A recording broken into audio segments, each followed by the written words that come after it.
Hello and welcome to the AVForums podcast for Wednesday the 17th of June.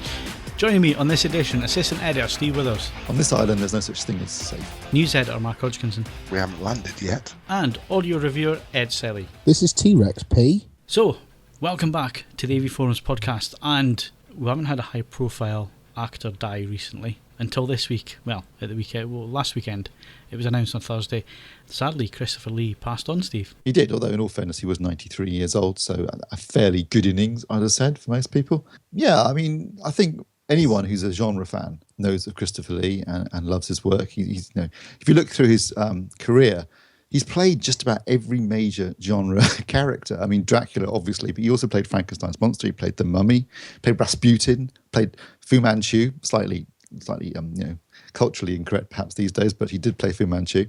He played Sherlock Holmes' brother, Mycroft Holmes. Obviously, more recently, recent fans, or younger fans, I guess, will know him for playing Count Dooku in the prequels, in episode 2 and 3 of Star Wars, and also for playing Saruman, both in the Lord of the Rings trilogy and most recently, and pretty much the last thing he did, I guess, in The Hobbit. I think he's done over 250 movies, so I think he might even be in the Guinness Book of Records as having been in more films than any other actor. I mean, he's done a staggering amount of work. He was clearly a workaholic. Not just an actor, though, of course. He fought in World War II as part of the Secret Service. So I mean, I think he was... When he was asked about it, he'd always go like, keep a secret? And then people say, yes. He goes, well, so can I. And we'd never talk about what he did in World War II. But I think that was just him being Christopher Lee, really. He also was a good singer, liked opera, and released a metal album. Two metal albums. So, yeah, a bit of a Renaissance man. Spoke multiple languages. Was a real world-class character. Fencer, world-class golfer. He was related to the Emperor Charlemagne. Yes. General and also Lee as well. Cousin of... Amazing. He was also a cousin of Ian Fleming as well. He was Ian Fleming's cousin. So a bit of a character all round, really. I think often he'll be described as a tireless raconteur, but in fact, I think that's probably been like an insufferable bore at times. That's quite a body of work, isn't it? Not only just as an actor, but everything else that he did as well. It's like, yeah, I think he needed the 93 years just to fit it all in, didn't he? Well, my favourite one is that he only stopped doing his own stunts at 89. And he was a member of all three stuntman unions. Really? I think he died of exhaustion in the end. Well, I was honestly hoping that amongst all the other talents we've just listed, that he'd actually just cracked to immortality and forgotten to tell everyone. But sadly, he's also great as was he Richelieu in No, who did he play in Three Musketeers? He was great in that. And he said he had to fence, obviously, with an eye patch, which is quite difficult to judge distance when you've only got one eye and no stereo vision. I remember hearing him talk about doing the Three Musketeers and moaning about the fact that they were obviously paid to make the Three Musketeers, and the film that they produced was 4 hours long. So the Sorkines cut it in half and released the Three Musketeers and then the Four Musketeers. And after that, every single actor's contract now has a Sorkine clause, which says they're making one film and one film only, or at least is establishing how many films they are being paid for. One of the amusing things that I read on Twitter as well, I think it might have been Ricky Gervais, is that they're going to hold his funeral has to be held at midnight so he can attend. After sundown, presumably. Yeah. A friend of mine actually met him because he was... a friend of mine's dad was a publisher and he was publishing a book about opera. And my friend told his dad, you should get Christopher Lee along because he's a big opera fan. And he did turn up for this launch. And my friend, who was a massive Hammer fan, went along to launch just so he could see Christopher Lee. And he went to Christopher Lee and said, I really love all your horror films. And Christopher Lee apparently said, I never made horror films. I made cinema fantastique. Yeah, I mean, you can literally do an entire podcast of anecdotes. When he met his wife, his father-in-law-to-be was sufficiently unimpressed by Lee that he put in the rider that he would only offer his daughter's hand in marriage if he got the approval of the King of Sweden, which Lee went ahead and got. It's one of those things where, don't get me wrong, for every great Christopher Lee film, there are about 25 immensely forgettable ones. But there's fundamentally a breadth of activity and talent spanning such a long period of time that I don't know how many more people like that are left. I don't think many actors have a career renaissance in their 80s, though, do they? The way that he did. I mean, suddenly coming back with Tim Burton, who was a massive fan, put him in quite a few of his movies in his latter years, and obviously then doing Star Wars, being in two of the biggest franchises of the last 2 decades. In your 80s and late 80s at that, in some cases. Oh, he's the highest grossing actor. He was comfortably the highest grossing actor of all time, even before the Hobbit trilogy is calculated in, and by a factor of 2 over the next in line, which is Harrison Ford. Although Harrison Ford, he's got a bit of time on his hands. Yeah, and a couple more films coming out. So we'll see how we get on. All to play for. Okay, Mark, why don't you tell us about the current competitions? Or don't. I've just lost my sound for a second. Yeah, it's not in your contract or anything, but Right. Okay. Yeah. We have currently running. We've got the Blu-ray for Black Swan, which is a ballet movie. Is that right? Ballet movie. Well, I'm only going to say one sentence here. I'm just going to say Mila Kunis and what's her face? Who's the other actor? Natalie Portman. Thank you. Lesbian sexy. Okay, that's all I'm going to say. Oh, I'll be out and buy that. Worth it for that, by the sound of it. It's a lesbian ballet movie. In you get. That was running till the 30th of June. And then we've got the Yamaha RX S600D AV receiver, which is worth 500 odd quid and well worth winning. And that's also running to the 30th of June. And that is it. No previous competition winners? No previous competition winners. Well, there's a competition that ends tomorrow, so there will be one next week. But right. Well, we'll wait till next week then and find out who it was. Because we can't see into the future. Is that for the Dark Crystal?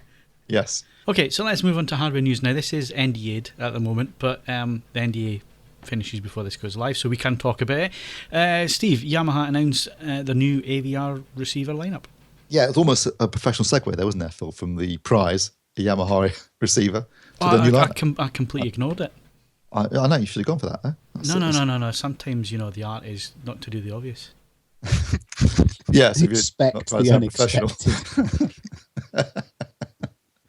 Yes, they've announced their new lineup, and perhaps not unsurprisingly, or rather unsurprisingly, DTSX features dominantly on this new lineup, as does Dolby Atmos, of course. DTSX better be bloody good after all this. Well, after all the hype that's gone on, and we're still waiting on the receiver lineup, it better perform.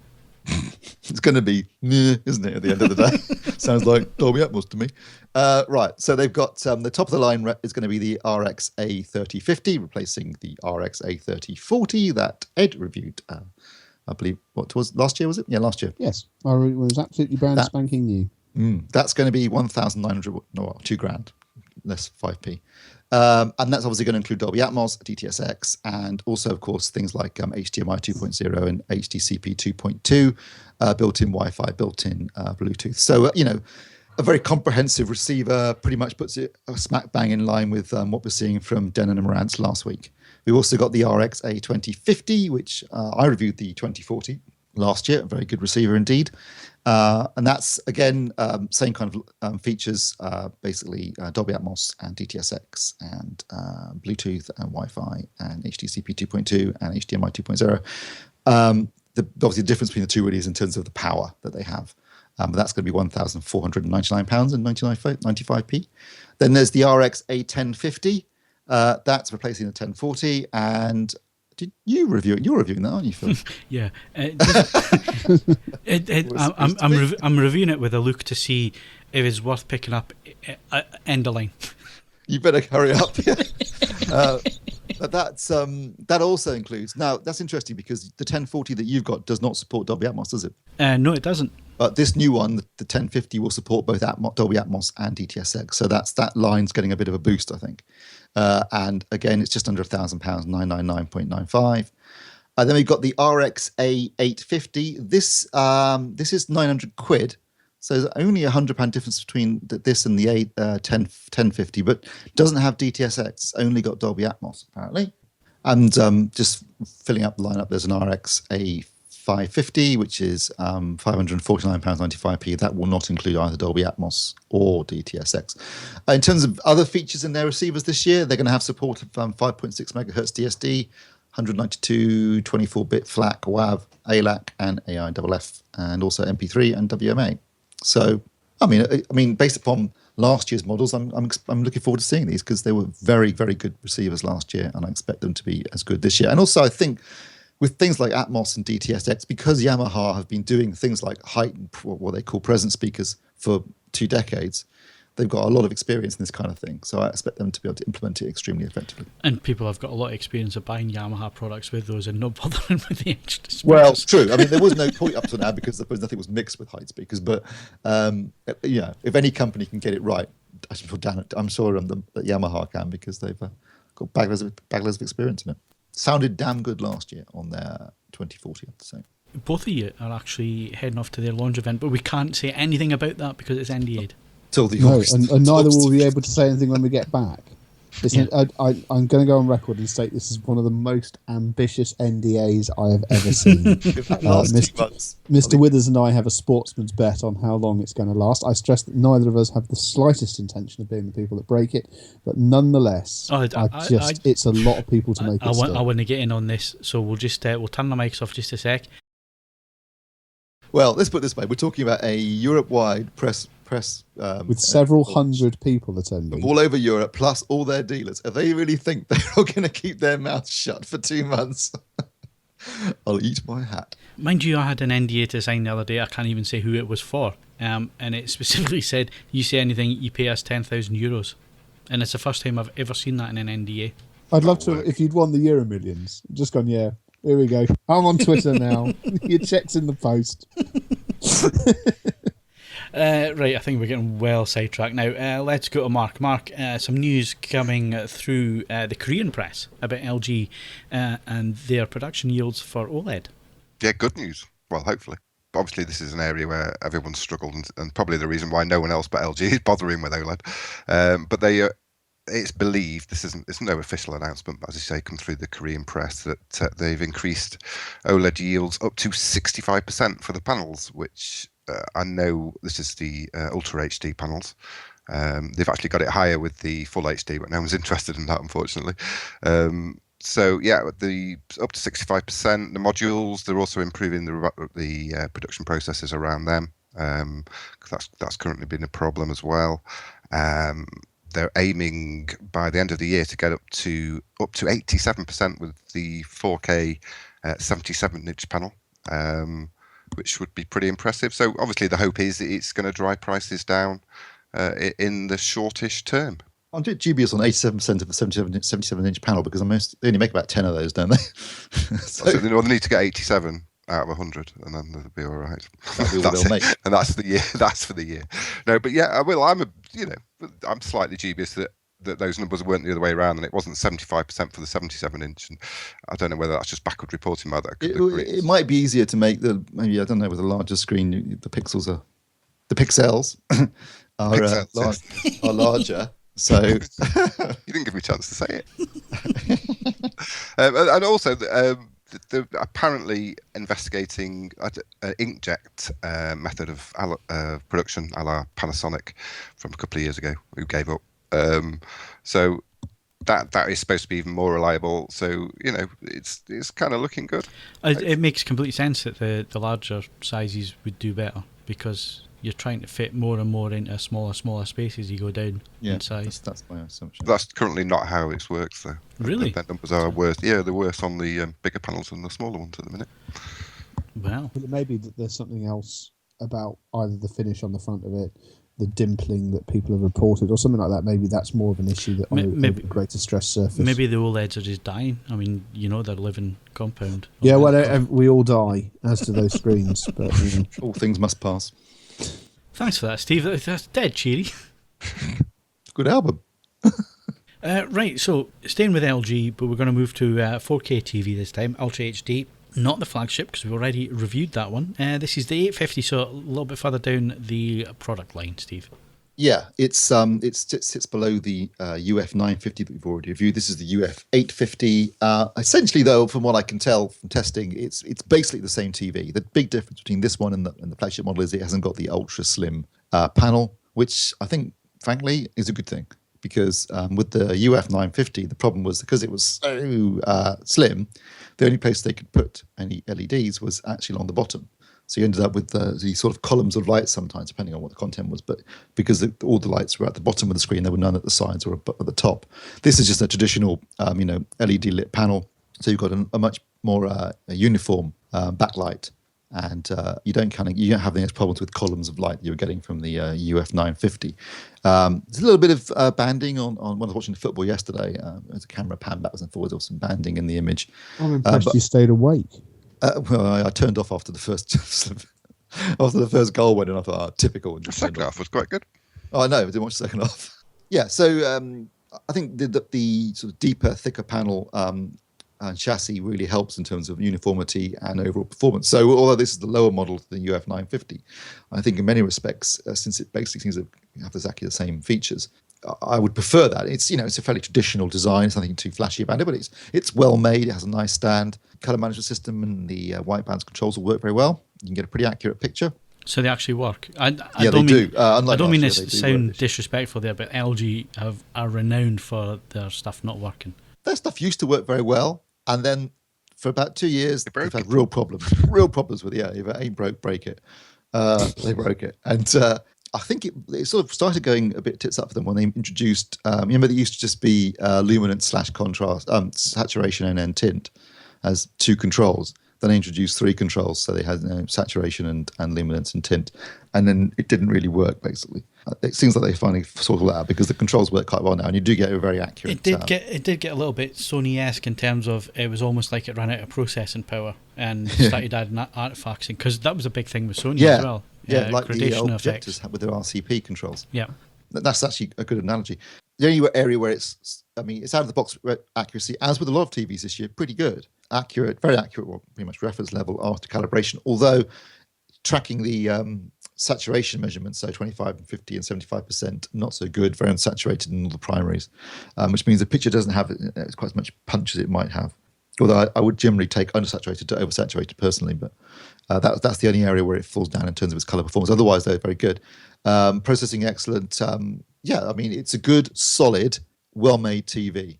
And given that it's cheaper than the UF 950 and it has a better backlight uniformity, I think it would be my preferable choice of the 2. But would it be your choice of the year? No. Obviously the year's not over yet, so who knows what we might see. I haven't seen this CX802 that Mark was talking about last week, which sounds extremely impressive. But you will, Steve. You'll get to see it. Yeah, I will. And I've got to say, looking at Mark's review, some spectacular colour performance on that TV. That's just showing off there, that is, wasn't it? Yeah, it was really impressive. But then, their expertise is phosphors, plasma all day, and that's what they're using for the colour. Yeah. It shows. Yeah, shows up, totally. But all that stuff about them, using the Panasonic plasma engineers actually seems to have... yeah, we thought was a little just thought it was a load of hot air myself. Like the old Pioneer engineers. They did exist, by the way, because I met a few of them. They did exist. Anyway, the UF 850, obviously it's also got WebOS 2.0. What else has it got? Local dimming works very well, I have to say. It's Ultra HD. It's got Now TV and Netflix and Amazon Prime, so it's got and BBC iPlayer. And it's a good solid TV. It doesn't support certain things, so it's not HDR compatible, although it can go really bright, so maybe there could be an update later. There is definitely going to be one for their OLED TVs. And it uses an IPS panel, so you've got a nice wide viewing angle. Obviously, you don't get the really good blacks you get with the VA panel, but I guess it depends on what you want it for. Really, if you're going to be sitting a distance away from the TV, and maybe you've got a large family and they're going to be watching it from different angles, it might be preferable to a TV that uses a VA panel. Certainly, with the local dimming engaged, the black levels are very good. So, how much? That's a good question, actually. And what's the contrast $1 million. Steve, what's the dynamic range and contrast like being an IPS? It's normally the Achilles heel. Yeah, it is. Its on-off is 1,000 to 1, and its ANSI is 500 to 1. So it's not great. Like I said, things get a lot better with local dimming engaged. I think really, you have to accept the fact that it's an IPS panel. You're never going to get the blacks you're going to get on a VA panel. But then, having said that, if you get the wider viewing angles, it might be preferable. It depends on what you want the TV for and where you're going to be sitting. If you're going to be sat right in front of it, then maybe you're better off going for a VA panel. Because certainly the Samsungs have really good blacks, although not as good as a Panny, has to be said, but very narrow viewing angles. So yeah, and the price was? I'm just £2,349 for the 65-inch model I've currently got in for review, which is not bad, actually. Right, so moving on from TVs, let's go to audio, because we have something audio-wise to talk about this week. It was Apple's developer conference last week. Apple Music was announced, finally. We kind of knew it was coming, Ed. So tell us all about Apple Music and whether you think it'll work or not. Right, okay, let's do these things. That's a game of two halves, Brian. So first half, what is it? The answer is, it is an on-demand streaming service. And at first glance, in no way, shape or form, a revolutionary on-demand streaming service. It is going to stream, as best as we can work out, at the same rate that the iTunes store works at. There's no change to the compression that they're using there. It is $10, €10, or £10 a month, meaning that once again it's comfortably the poorest value going in the UK. But although that said, that's no different to any other streaming service. We'd just get shafted on all of them. The only bit which is of any moderate note in terms of difference to so the basic competitors, the Spotifys, the Napsters, the Audios of this world, is that Apple is simultaneously launching a service called Apple Connect, which is, if you like, a specific sort of social media section that artists will be able to use to promote their material, their albums, their upcoming concert dates, so on and so forth, to give them a direct point of contact to you, the listener, if this, of course, is the service that you choose to use. Don't Tidal do that already? Tidal don't fence it off as a separate part. It's right. Part of the front end of Tidal. So at the moment, we're all sort of working out what's going on, but Apple seems to suggest it's separated. Now, this made no sense to me at all until I essentially, whether it's going to be a success or not, the jury is very much out on this. There is a lot of negativity around it. People are saying, with some justification, I think it's fair to say that it is one of the most technologically uninspired releases and announcements from Apple, well, since the turn of the century, I suppose. It is there is very little that you would describe as remotely revolutionary about the process at all. There is no innovation here. That being said, away from the music and the sort of technical side of articles and comments, from a business perspective, there is more positivity. The first is, it is Apple. This is inevitably going to auto-install on all of your iDevices. It will be present and probably the most convenient of all of the services in that regard. So that is a significant installed user base. Now, the other bit is more, if you will, it's open to discussion because we don't know how this is going to work. But the suggestion is that the Connect part of this could be used by artists to introduce material which can be listened to for free, either as a video or however you like, on Connect. And if people get a taste for it, then they can go behind the paywall, which would potentially suggest that Connect as an access point might not be something that you have to pay the $10 a month for. But again, that's not sort of confirmed or denied as yet.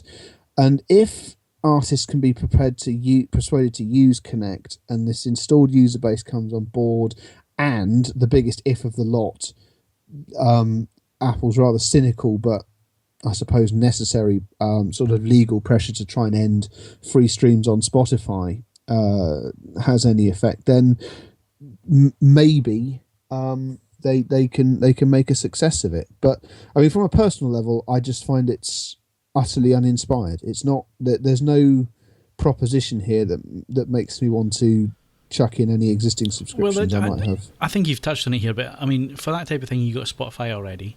Yes. And if you want the higher quality, then there's at least two services that I know of Tidal and what's the other one? Q something. Qobuz. Qobuz, that's the one. So if you want high res, that's taken care of. And I've got to say, Tidal, I can't fault it. I think it's superb service, and I've been dipping into it far more than I ever did with Spotify, and playing it a lot louder. Yeah, I mean, the other thing is that all of these other services don't have any loyalty to a given platform. I mean, Spotify in particular crops up on everything. Now, Apple obviously have got AirPlay as a sort of broadcast method to work with more third-party equipment, but I just don't think they're going to be able to touch the ubiquity of Spotify. And they are, it would be... either way you look at it, it's either commercial suicide to make the stuff work as well on other platforms, which they say they are going to support, but by the same token, you can't then match the breadth of what other people are working on if you just favour iOS and OS X as your platform. So I don't see how they're going to square that circle. I'm sure that they're Apple. They don't generally screw things up, so I'm sure that they've got it worked out, but it strikes me that it's always going to be an unhappier balance than just someone that does software. I think they're allowed to fail, aren't they? No, this is true, and there is a sense that I think this is as much driven by compulsion because iTunes revenues are down and they have to be in this, than a desire to reshape the world with it. And the other thing is that it just looking at the lack of real sort of surprise and delight in it, it does kind of strengthen the increasing belief that Apple is a hardware producer, and the software is a means to an end. It has to be excellent, but it's generally something which is free and facilitates the operation of their existing equipment. Whereas BC Apple have always done that really well. I mean, I love my Mac and I love my iPhone because they just work. I've never had an issue with them because the ecosystem works, because it's it's not pushing the boundaries, and you're not if you go and buy a custom PC, there's always something that's going to go wrong with it because you'll have spec'd the latest and greatest with drivers that maybe aren't the greatest and all the rest of it. You don't get any of that with Apple because of the ecosystem. So in those instances, and with the iPhone, it really works because it's an enclosed infrastructure.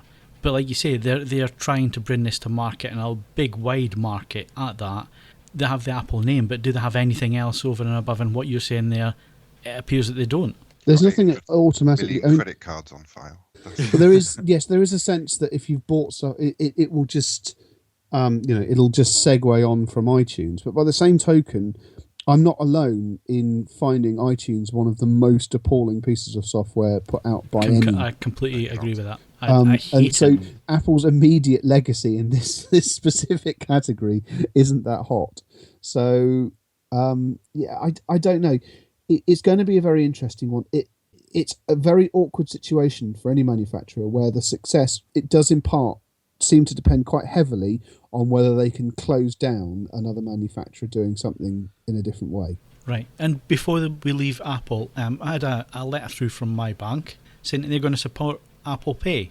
Is it something that you guys would go for if your banks are going to do it and you've got an Apple device? Is Apple, if you've got a contactless debit card, I don't see what Apple Pay does over and above that. I'm a bit lost on it as well. I have to say I am an enormous fan of contactless, although it's a fairly dangerous thing to have in the pub. It's just enough to cover a round of drinks, and now, as you don't have to remember your PIN number, you can get one or two more rounds of drinks in than was probably a good idea. But that's by the by. My slow descent into alcoholism is nobody else's problem. I don't know. People seem to get very excited about it, and I will say there are certain areas where I don't. I mean, obviously, none of you are particularly big tube users, but in theory now, I don't need to have an Oyster card for the tube. I can tap my contactless debit card and use that to travel through the barriers. But I don't trust it. I didn't know you could do that. That's good. I don't trust it, not least because if I tap my wallet on the reader without going into unnecessary detail, there's two contactless cards in there. And which one is it going to? I'm going to have to remove the card, so it's not going to be any faster. So something like that, where maybe there's slightly more control over which account it's going to read and things like that. Yeah, but maybe that's something I'd have a look at. But But Ed, you know, a lot of us just have one bank account. You know, we're not multi-millionaires that can afford 2 bank accounts. 3, but I'm not. I'm not a multi. I've got my personal account, my business account, and the joint account with my wife. All of which have got very little money in. It's just spread 3 ways rather than one. What can I say? I don't know. People are a lot more excited online about Apple Pay than they are about Apple Music. I will say that. So, which is one of the reasons I brought it up, but I still don't understand it. Do you, Mark? No, not really. I like that example that Ed gave of getting through the tube like that, and so it's going to have some use. And as I'm getting older, actually, I forgot my PIN number, didn't I, the other week? So it might be quite useful for me. Oh yeah, you had a funny turn, didn't you? I had a funny turn in Tesco. Yeah. And I completely forgot my PIN number. So yeah, I guess it might be quite useful if I could just get my phone out and pay. Not that I'd buy an iPhone. I don't know. I was worried about how secure all this all is and how open to abuse. Well, it obviously isn't very secure at the minute, is it? If they've got limits, I think £30. I think the maximum is £20. Mm. I think that's perfectly fair, though. That's as much to protect ourselves from ourselves than anything else. Or protect you from yourself more. Well, I'm sure that there are other people with the same lingering issues that I have. But yes, I do agree. Samsung doing it as well, aren't they? Samsung Pay. It does strike me as possibly lacking the breadth of support that the other. Must have taken them a long time to come up with that title, mustn't it? What should we call it? Samsung Pay? Yeah, that'll do. Right, so we've exhausted that subject. Like we've exhausted everything else under hardware. So it's time to move on to games, and somebody's going to have to do an impression here. Hey, what? What? You need to be eating a sandwich whilst you say that. Yeah.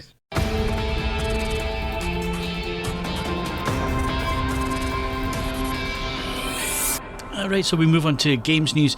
Mr. Botwright's not here, but Steve is going to step into the role of Mark Botwright. So tell us what's happening games-wise. What? Right, games news. Well, the reason that Mark isn't here is quite simply because he's too busy preparing for E3, which kicks off tonight. And the games team are looking to provide us with coverage all through the week. And then after everything's been announced, they're going to do their post-E3 podcast, which is why the podcast this month is presumably a little bit late. Should have been out yesterday, It's right? been late every month this year. Yeah, all right. It's going to be really late though this month, isn't it? Yes, they're going to do the podcast after E3 rather than before, which I think is what they did last year. So it'll actually be a bit more useful because they can comment on what actually was announced rather than guessing what might. So yeah, that's why he's not on the podcast today. They're all busy preparing for E3, which they'll be covering all week, and then doing a podcast with a roundup of what they thought of it and what was announced. There is also on the site right now their sort of roundtable discussion of what they think is going to come out this week at E3, so you can read that and see how close they got. Of course, by the time this podcast goes out, E3 will be happening, and there should be plenty of stuff on the front page. Yes, hopefully by then there'll be lots of coverage. Okay, so is that games news? That's games news. You can get back to Magnum PI now. And eating.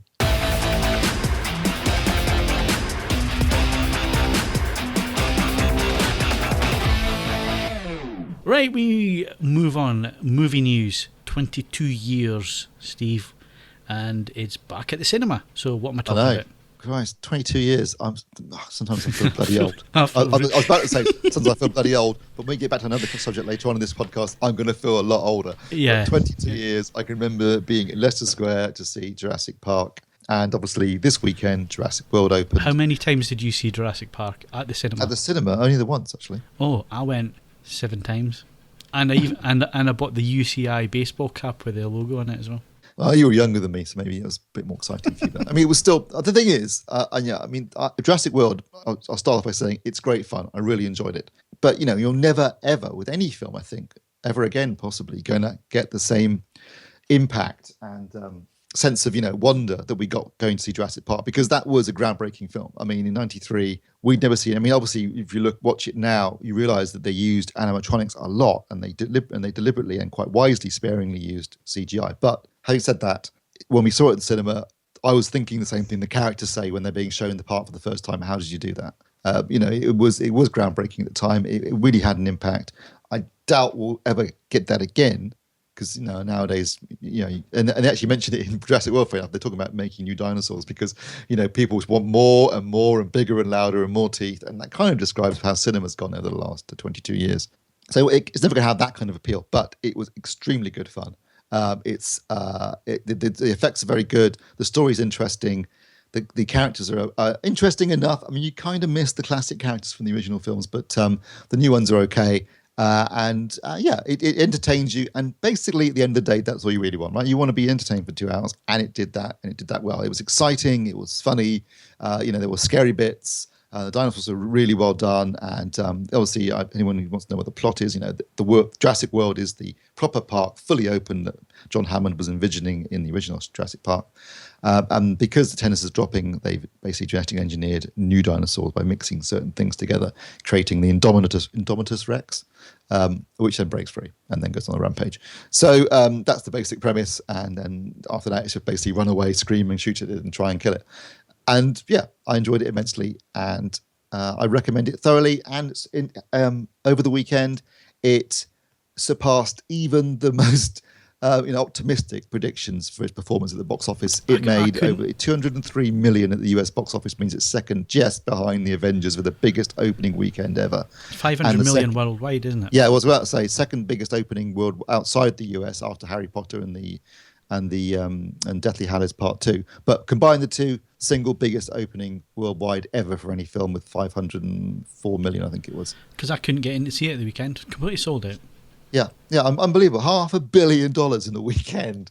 I was gobsmacked. I mean, I thought it would do okay. I never, ever for a second thought it would do that well. It has been a huge, huge hit. And I should imagine it will probably continue to do well, because I think it'll get good word of mouth. Kaz reviewed it for us on the forums towards the end of last week. I gave it 7 out of 10. I think 7 out of 10 is about right. It's a fun movie, enjoyable. Not as good as the original, not as groundbreaking or as good as Jurassic Park, but certainly way better than Lost World and Jurassic Park 3. But Jurassic Park, the original one, I mean, that's for me, that's my boundary point between films I classify as old, and then everything after that point is well, I mean, obviously 22 years, it's all relative, but it is nonetheless, I don't know, it's the first film that looked and still holds up, judged broadly speaking, under the conditions of modern film. God, I wish I was in your world, Ed. We'll come back to this whole age thing in blockbusters. Because something happened at the weekend that my heart sank so fast. It was embarrassing. Anyway, films coming out this Friday, Steve. This Friday we have Entourage, which is the film version of the HBO TV series. Which anyone's seen it? Basically, it's about a film star and his entourage of friends and their experiences and adventures in Hollywood. I watched the TV. I think there were 5 seasons, and I actually did watch all 5 seasons, and I used to really enjoy it. The first 3 seasons were great. They were kind of like an inside view of Hollywood, and you had all the agents, and you had the studio heads and various stars like James Cameron popped up in a few episodes, because at one point the star within the series is making Aquaman for James Cameron. It was full of in jokes, and it was really funny, and I enjoyed it. 4th season, he developed a coke habit and got a porn star, Sasha Grey, as a girlfriend, and it all kind of went a bit downhill. And then the 5th season was absolutely appalling, and it just jumped the shark terribly. So unfortunately, I have no real interest in seeing the film, and having read the reviews that have come out pre its release, because it opened this weekend in the States and presumably got murdered by Jurassic World. It sounds like it's just more of the same. This time, Vince, the actor, wants to direct, not just star in a film. It was a show that started well and ended badly, I think it also suffers on the fact that the actor playing the star has absolutely no charisma at all, and therefore you wouldn't buy him as ever being a big star. Although Jeremy Piven plays Ari Gold, who's the agent, was the agent in the TV series, and now is heading up a studio, and he's actually quite funny in it. But otherwise, I think it's lost its edge. Also, we got Mr. Holmes, which stars Ian McKellen as an aging Sherlock Holmes who's retired on the South Coast. He gets involved in one final case, which sounds interesting, if nothing else. Looks interesting in the trailers. I might be up for that. And also there's Accidental Love. Yes, thank you. Accidental Love. A film that got shelved for quite some time and was disowned by its director, which I think was David O. Russell. So I'm not expecting much positive. There. Yeah. What could possibly go wrong? For some reason, that's the one I most want to see. So I guess what we're saying is this Friday, go see Jurassic World. Well, yeah, I think what's happened is, there was nothing out the week before Jurassic World, and there's not much out the week after. Basically, everyone's giving it a really wide berth, which is good news for Universal. Yeah. Right, quickly, Blu-rays this week and next week, what are we looking forward to? We got Taken 3. Actually, Taken 3 comes out this week, but I forgot to mention it last week, which Kaz is reviewing. I'm not looking forward to that, to be honest. It's it was. I enjoy Taken immensely. I haven't seen Taken 2 or Taken 3 because, frankly, it didn't appeal and it got terrible reviews, even from Kaz, and he likes that kind of stuff. So, I'm not in the queuing up to get that particular one. What else have we got coming out, Phil? Because I can't see my email right now. 50 Shades of Grey. Oh Christ, yeah. Yay. 50 Shades of Grey, which I did see at the cinema, unfortunately. All I can say is, unless you're being forced to at gunpoint, don't bother watching this. I'd rather sit and look at 50 Shades of Grayscale. Rather worryingly, isn't there a new book out this time from the guy's perspective, which like talk about flogging a dead horse? Well, there's It usually a would lot of liven flogging, up if there isn't was it? some bloody flogging. But no, yeah, if there'd been some flogging in the film, that would have been a good start for a film that's supposedly about S&M. There was very little of that in it. It's a dreadful, dreadful film.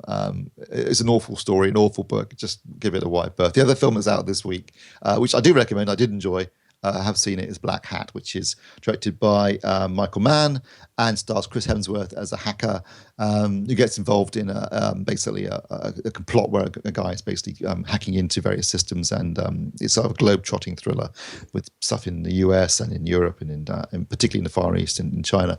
And I did enjoy that, actually. It's I think it's got a slightly weak ending, but on the whole, it was good fun. Although I really wished Michael Mann wouldn't shoot. Well, he shoots digitally, but he shoots in a way that it looks really digital. You can shoot digitally like David Fincher and still look film-like, but his stuff looks like video, and it just ruins the cinematic effect for me. Yeah, what was the one that really stood out for me? A lot of Public Enemies? No, it wasn't that one. Oh, Collateral?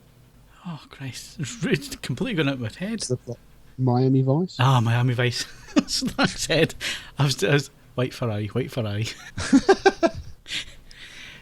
Miami Vice, the remake of that. It shows some really dark exterior shots and grainy as hell, but digital noise, not film grain noise. Look really bad. Yeah, he does that again in this. He seems to like it. I think it's a stylistic choice in his part, but I think it's the wrong one. I would much rather see them either shoot on film. I think the reason he was using digital, particularly on things like Miami Vice, was so he could shoot in lower light levels at night. But even so, yeah, whatever he shot on wasn't very good in low light levels. The exposure wasn't good at all. Lots of noise in the blacks. But I did enjoy the film Blackhat. But yeah, I really got pissed off watching with the digital look of the film. Really put me off. Right, okay. Saturday's a big day because it's Mark's birthday, the 20th of June. Somebody else's birthday, and I can't remember who. John Taylor out of Duran Duran. Is it? All right, yeah. Yeah, that's true. Yeah. Somebody else? And me. Yeah. A bit strange is both reviewers' birthdays on the same day. There's something dodgy going on there. Anyway, happy birthday for when it comes. But also, on that day, it's 40 years exactly since Jaws opened at the cinema. And, it's a well-trodden path now that we all know that it's highlighted as the first summer blockbuster. But even still, I had the Blu-ray delivered. When did it come out? Was it 2 years ago now? It would be 18 months ago to 2 years ago. And it doesn't matter if it's on the TV, if I'm watching it on Blu-ray, whatever.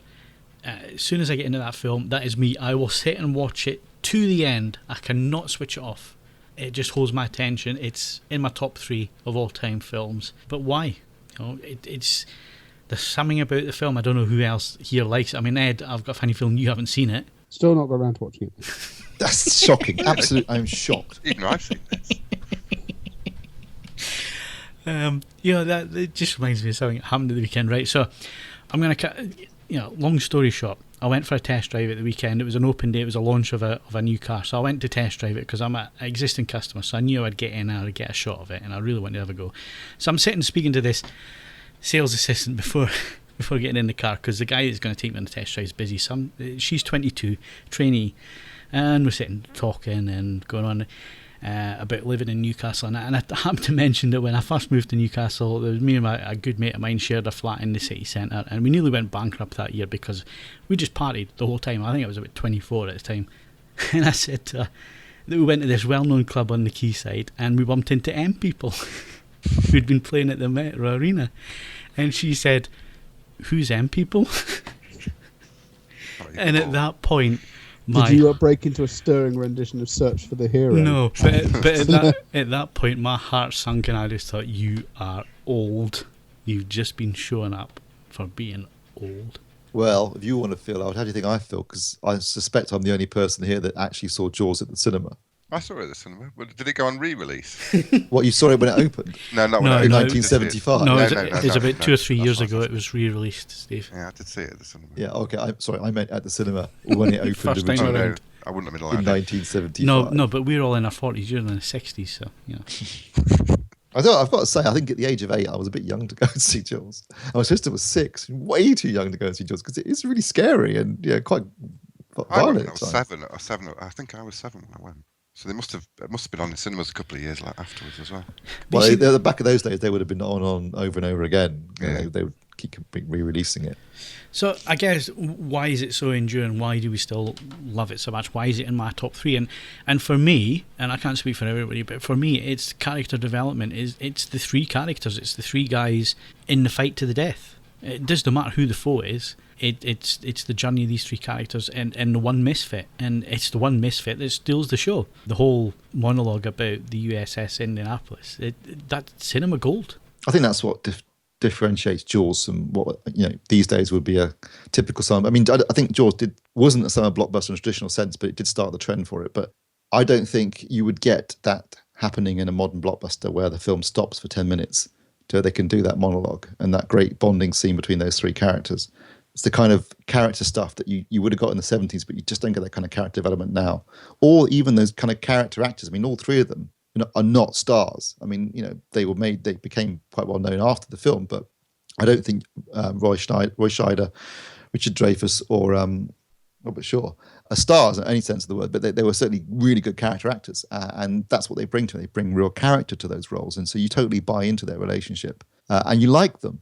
Even Quint, you kind of like. So you're worried about them and you fear for them, and that makes it all the better. And I think it stands the test of time for a couple of reasons. One, I think it's just really, really well made and written and performed. But also I think that Spielberg, I think he said this himself, got a little bit lucky really because the shark didn't work. So you had to be clever and imaginative and find ways around it. It wouldn't have been anywhere near as good now if that shark had been in too many shots. No, it wouldn't. And I think as well, because it tripled the shooting schedule in terms of time, and they were rewriting the script as they were going. So it was rewritten as they went along, and they had the time to spend on rewriting and refining it. I mean, that monologue speech was written about 6 or 7 times, according to one of the documentaries that I watched. Yeah. Before they were happy with it. Yeah, I guess it's one of these things where everything came into place to make a great film, and I don't think you could capture that magic again in a bottle in any way. And I don't think modern audiences would put up with it, Mark.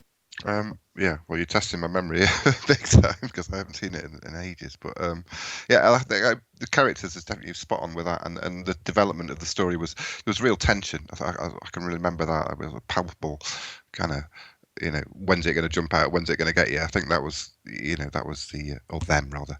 That was, it was quite a thing for me at that age. It's a great film. And black humour. I need to watch it again. I really do. And I didn't have time in between the podcast being revolved around this end subject now. But I'll definitely give it another watch.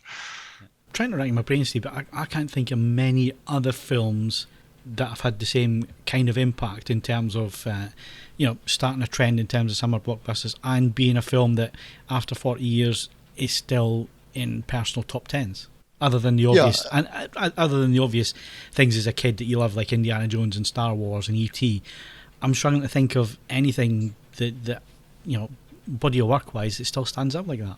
I think maybe I guess The Godfather might come into that category as a big hit movie that still is still regarded as being a bit of a classic. But certainly, for what was, I think where it really nails it is in terms of how it adapted the book. Because if anyone's ever read the book Jaws, it's not very good. It's a real trashy potboiler basically, but they sensibly cut out all the unnecessary side plots and just concentrated purely on the initial arrival of the shark and then the hunt to kill it with the 3 guys on the boat basically at the end, the second half of the film, and that was sensible, and I think that was the right approach to take. Also, can you imagine Jaws without John Williams' score? again, that really, really adds to it in every scene. I mean, it's a great score, not just the dun dun dun bit, but if you just listen to the way there's that kind of the whole orchestra picks up as they're on the boat sailing, and it's a fantastic score. It really, absolutely brilliantly enhances the film. It's one of those perfect storms where everything came together just at the right time. So you had Spielberg, who was really starting to come into his own as a director and was just full of youth. I mean, too young and stupid to know better than to try and shoot an entire film on the sea, basically, for a start, as he's pointed out himself since. And therefore, he would try anything. And I think that, and then the shark didn't work, so they had to be imaginative about how they could give you the presence of the shark without physically showing it, which I think enhances the film immeasurably. A really well chosen cast, ultimately a great script and adaptation, fantastic score. Just ends up being for my money, a near perfect film.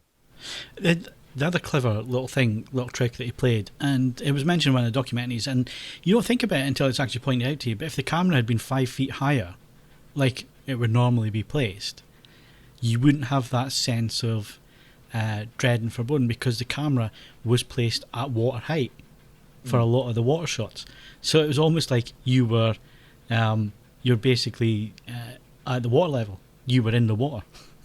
Didn't you also remove red trick from the colour scheme? Yeah. Apart from blood and red wine, I think, in that scene when they're having wine. That's the only time you see red, really. Yeah, and some great improvisation as well, because that whole scene with the kid copying the moves, that was all improvised. And the big line of the movie, "We're going to need a bigger boat," wasn't even in the script.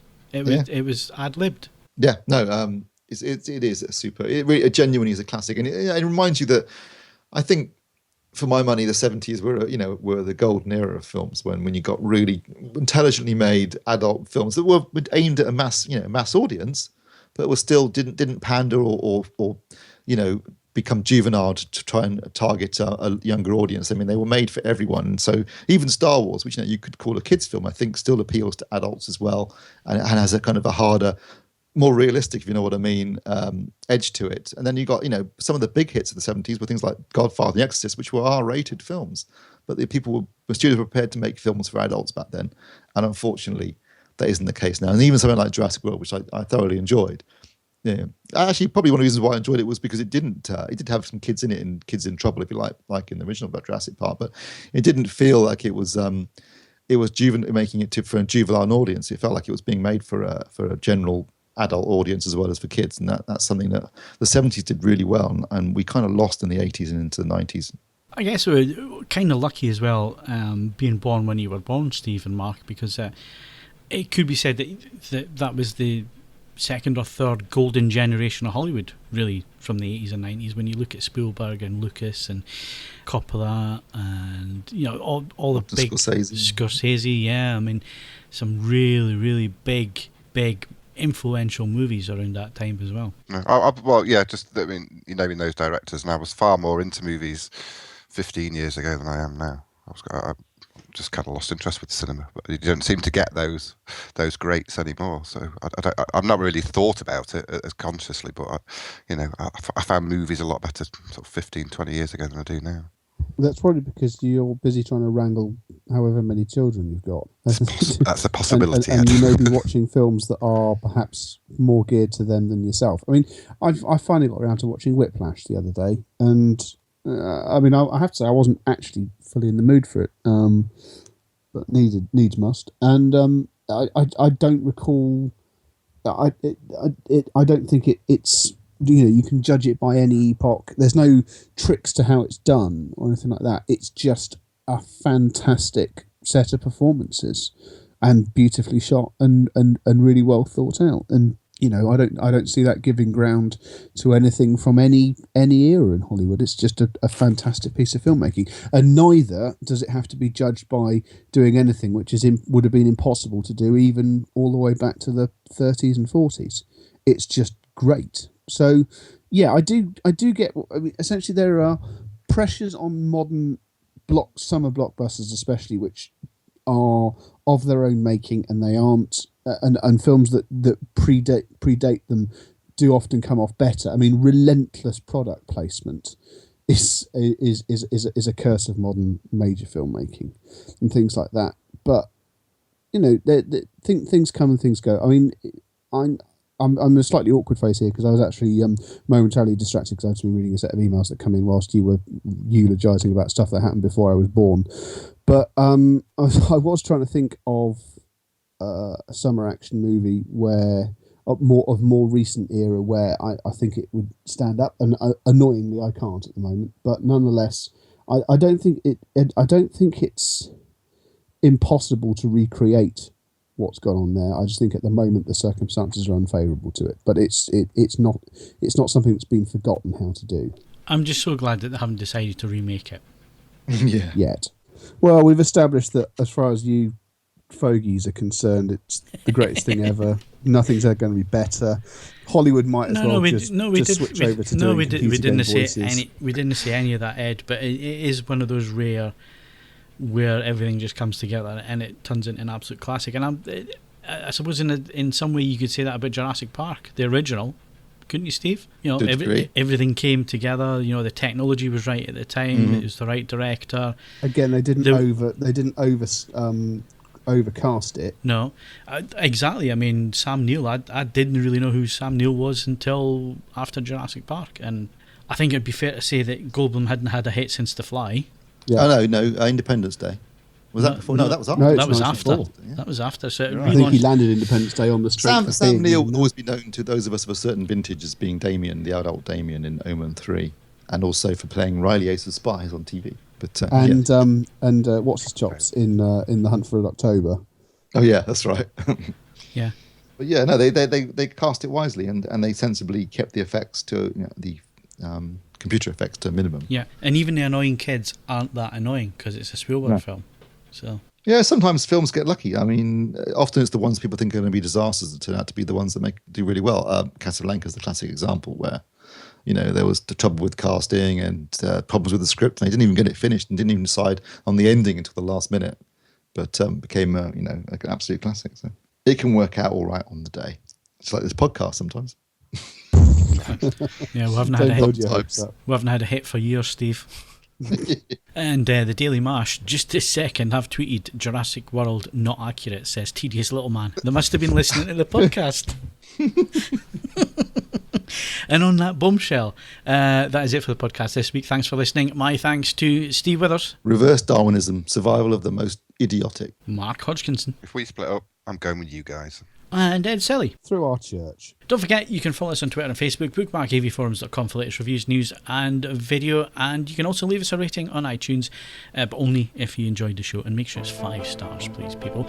There is a gaming podcast. It might come while this podcast is, we don't know, but have a look for the gaming podcast. It is out there.